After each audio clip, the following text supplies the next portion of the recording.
Chu Feng tidak berdiri dalam upacara dan mengambil kunci dari tangannya. Berikan ini pada mereka bertiga.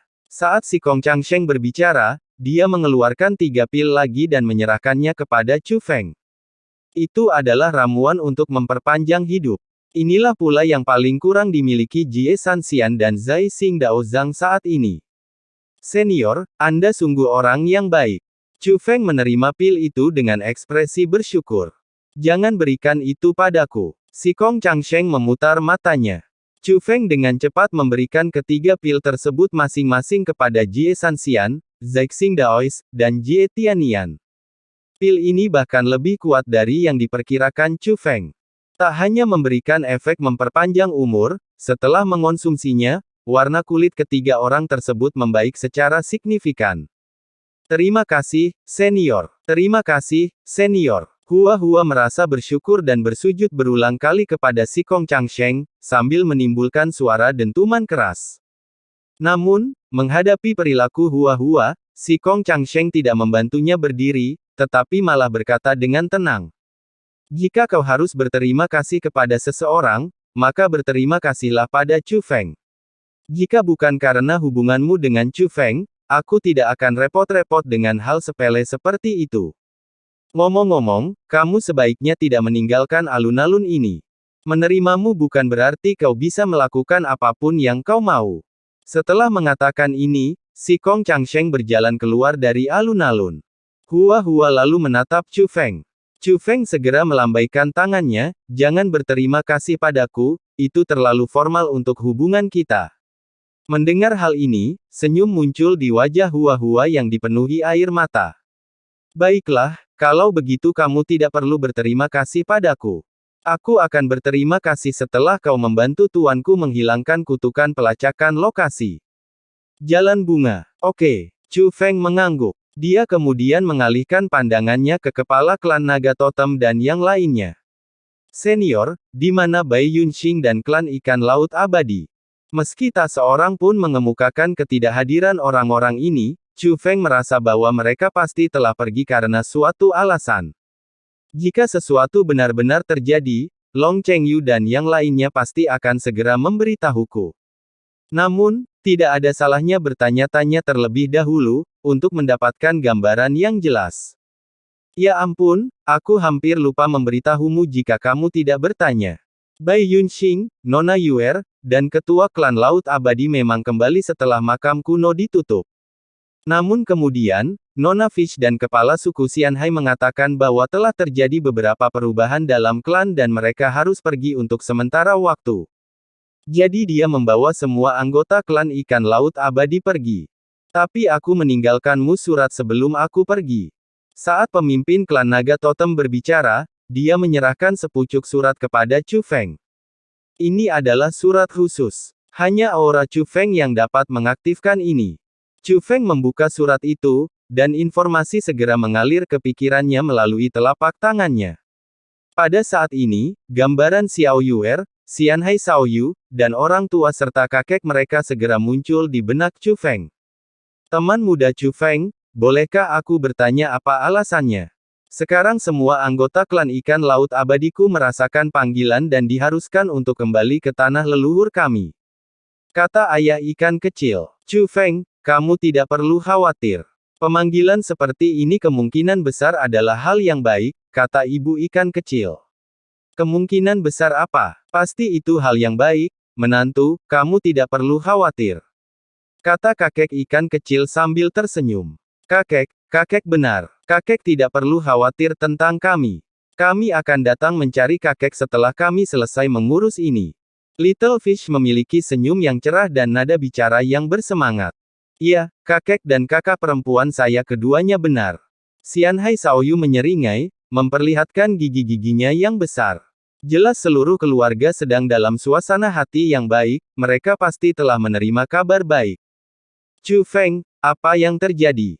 Pada saat itu, suara Ek mencapai telinga Chu Feng. Hanya Chu Feng yang bisa melihat apa yang baru saja terjadi, dan cukup prihatin dengan urusan Xiao Yuer. Jadi, Chu Feng memberitahu dan apa yang terjadi. Tanah leluhur klan ikan laut abadi telah berubah lagi. Tampaknya tanah leluhur ini tidak sederhana.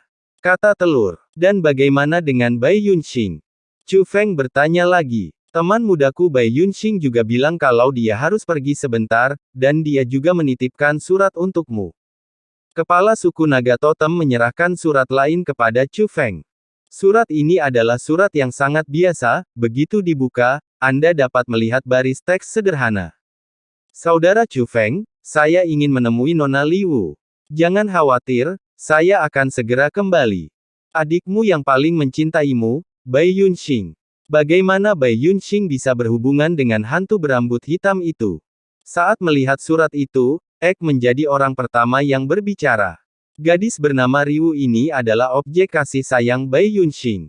Namun Chu Feng curiga bahwa gadis kabut di sini adalah hantu berambut hitam yang menanamkan kutukan pada Bai Liluo saat itu.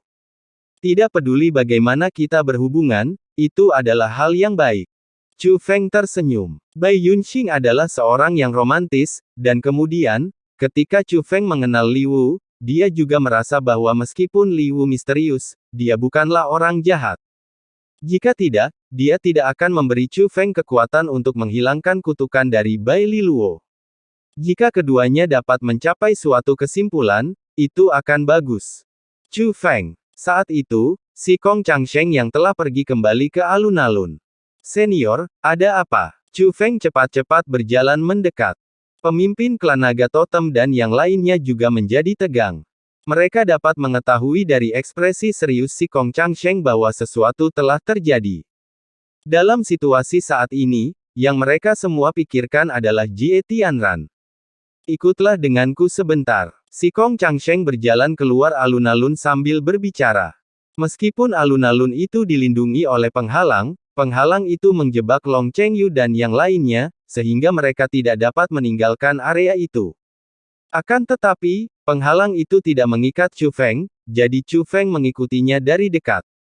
Mengikuti si Kong Changsheng, mereka melaju melewati kota dan segera tiba di depan sebuah pagoda yang menjulang tinggi.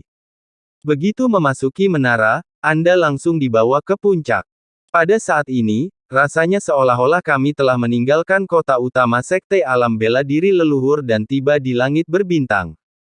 Segala sesuatu di langit berbintang ini terlihat dengan kejelasan yang tak tertandingi. Ini, sebuah rangkaian pengamatan kuat yang mampu mengamati seluruh dunia seni bela diri. Meskipun mustahil untuk melihat apa yang terjadi di dalam dunia, situasi umum dunia seni bela diri jelas. Saat ini, dua pemandangan menakjubkan telah muncul di langit berbintang yang luas ini. Yang pertama, ini adalah zaman para dewa. Hantu raksasa zaman dewa masih berdiri di sungai surgawi tujuh alam. Namun, kecemerlangannya bahkan lebih besar. Aura yang terlihat berputar-putar dalam bayangan zaman para dewa. Dan di area yang berputar-putar itu, tiga gerbang besar terlihat samar-samar. Masing-masing gerbang raksasa ini ukurannya sebanding dengan bidang bintang yang besar. Oleh karena itu, meski dari kejauhan, susunannya dapat diamati dengan jelas. Namun pintu ini hanya ilusi, tidak jelas apakah diperbolehkan untuk masuk ke dalamnya. Adegan lain datang dari Bloodline Heavenly River. Kekuatan dahsyat itu mengamuk di langit berbintang. Dalam formasi itu, beberapa bintang telah bertemu. Itu sistem bintang. Bintang abadi. Tatapan Chu Feng beralih. Itu adalah medan bintang abadi dari sungai surgawi bela diri leluhur, yang diambil oleh seseorang dengan cara curang saat itu. Jadi ternyata Bloodline Heavenly River diperoleh, dan tampaknya digunakan untuk melakukan sesuatu yang luar biasa. Si Kong panjang umur Dao. Alasan dia berkata demikian adalah karena kumpulan besar itu muncul pada saat yang bersamaan. Ia tampak menyerap daya. Kekuatan yang diserapnya berasal dari seluruh Bloodline Heavenly River. Bab 6512. Itu sekte penjara, kata Chu Feng. Lagi pula, dia sekarang tahu bahwa Immortal Starfield telah diambil alih oleh sekte penjara. Lebih jauh lagi, sekte penjara bermaksud menggunakan medan bintang abadi untuk melakukan hal-hal tertentu. Chu Feng juga menceritakan semua yang diketahuinya kepada si Kong Changsheng. Termasuk warisan Kaisar Pembunuh Iblis, di alam fana Laut Bunga di medan bintang abadi. Sekte penjara ini berhasil bertahan hingga hari ini, tampaknya dia benar-benar akan mencapai sesuatu. Si Kong panjang umur menghela nafas. Senior, apakah kamu tahu banyak tentang sekte penjara? Chu Feng bertanya. Bagaimanapun, fosil hidup seperti itu pasti tahu banyak. Sekte penjara telah ada sejak awal era ini. Pada saat itu, mereka sangat misterius, tidak menduduki wilayah manapun, dan jarang bertempur memperebutkan reruntuhan. Tapi sejauh yang aku tahu, sekte penjara memang punya kekuatan. Mereka hanya tidak menonjolkan diri. Namun, meskipun kekuatan seperti sekte dunia bela diri leluhur saya telah meninggalkan dunia seni bela diri saat ini, sekte penjara masih sangat rendah hati. Namun segalanya berubah 1000 tahun yang lalu. Mereka tiba-tiba mulai menyakiti para jenius dalam skala besar, menanamkan apa yang disebut bayi penjara di dalam tubuh anak-anak jenius. Pada masa-masa awal era itu, mereka meninggalkan sedikit sekali informasi, mereka praktis tidak terlihat. Mengenai apa yang terjadi setelahnya, karena saya pernah terluka sebelumnya, pengamatan saya terbatas, dan hanya itu yang saya ketahui. Namun, menurutku, kekuatan sekte penjara tidak lebih lemah dari kekuatan istana suci 7 alam. Mungkin bahkan lebih kuat. Bagaimanapun juga, tindakan seperti itu sungguh luar biasa. Sambil mendesah, si Kong Changsheng sekali lagi menatap ke arah medan bintang abadi yang kini telah terungkap. Kekuatan sekte penjara saat ini memang tak terduga. Tapi selama mereka tidak memprovokasi saya, kuat atau lemahnya mereka bukanlah urusan saya. Yang kuinginkan adalah warisan laut bunga di alam fana. Kata Chu Feng. Jadi, kau akan pergi ke alam bintang abadi? Tanya si Kong Changsheng. Chu Feng mengangguk. Chu Feng, sebenarnya, aku punya pertanyaan yang tidak ku mengerti, kata si Kong Changsheng. Senior, silakan bertanya, kata Chu Feng. Kau tampaknya tidak tertarik dengan kekuatan zaman dewa. Tanya si Kong Changsheng. Kekuatan zaman para dewa, bagaimana mungkin aku tidak tertarik? Tanya Chu Feng. Lalu mengapa, ketika sudah jelas ada pergerakan di zaman para dewa, kau pergi ke alam fana laut bunga di medan bintang abadi terlebih dahulu? Aku pernah mendengar tentang Kaisar Pembunuh Iblis. Dia mendapatkan ketenaran di awal era itu berkat pedang pembunuh iblisnya. Tapi hanya beberapa. Warisan yang ditinggalkannya tidak mungkin lebih baik daripada warisan yang ditinggalkan oleh sekte alam bela diri leluhur.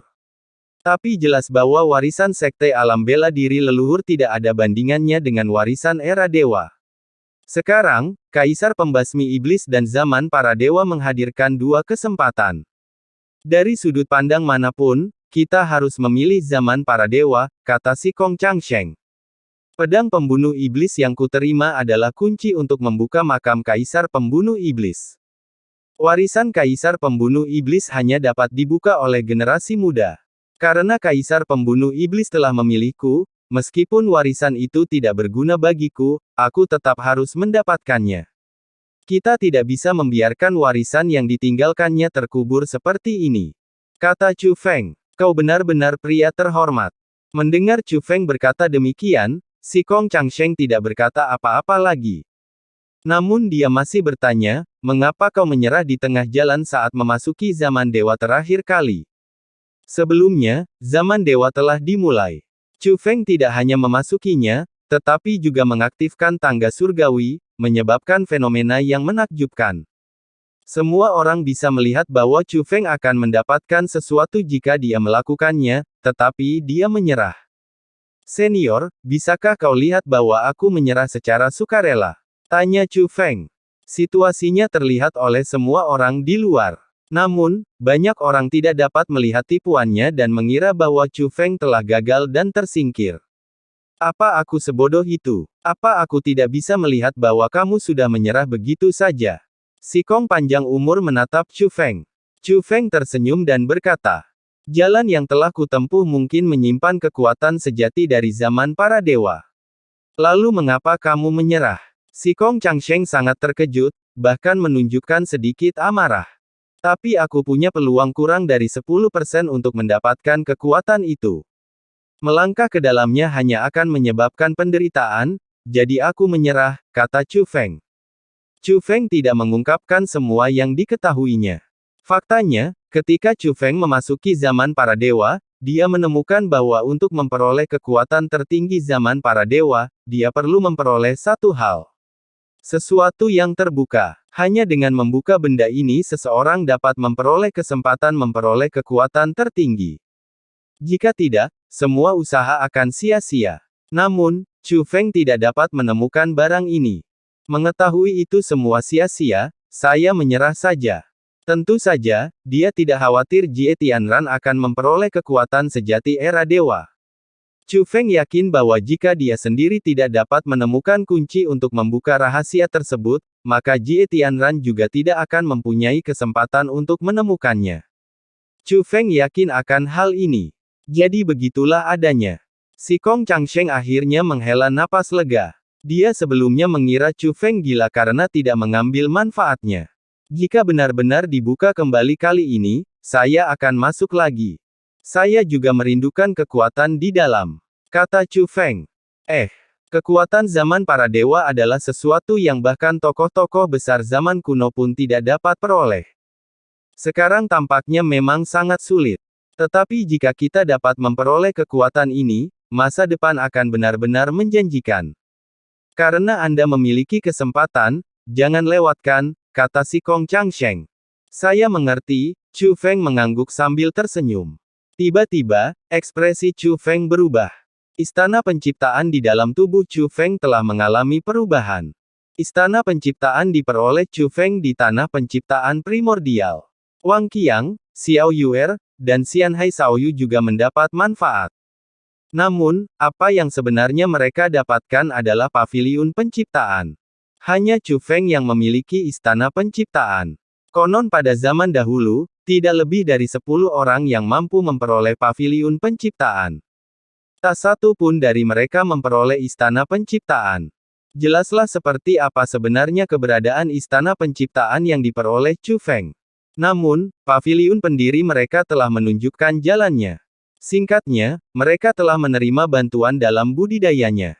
Namun, istana penciptaan Chu Feng tidak hanya gagal memberi arahan tetapi juga tidak menghasilkan manfaat apapun.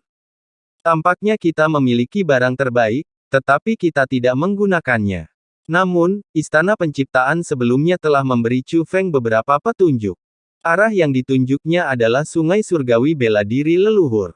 Namun, ketika Chu Feng kembali ke Sungai Surgawi Bela Diri Leluhur, istana penciptaan tetap tidak berubah. Sekarang, panduan yang diberikan menjadi lebih spesifik. Ini adalah tanah terlarang klan Chu, Sungai Surgawi Seni Bela Diri Leluhur dan alam bawah Seni Bela Diri Leluhur. Telur, istana penciptaan sekarang memiliki panduan yang jelas. Chu Feng cepat berkata pada Ek. Pemandu, di mana? Tanya Ek. Wilayah terlarang klan Chu, kata Chu Feng.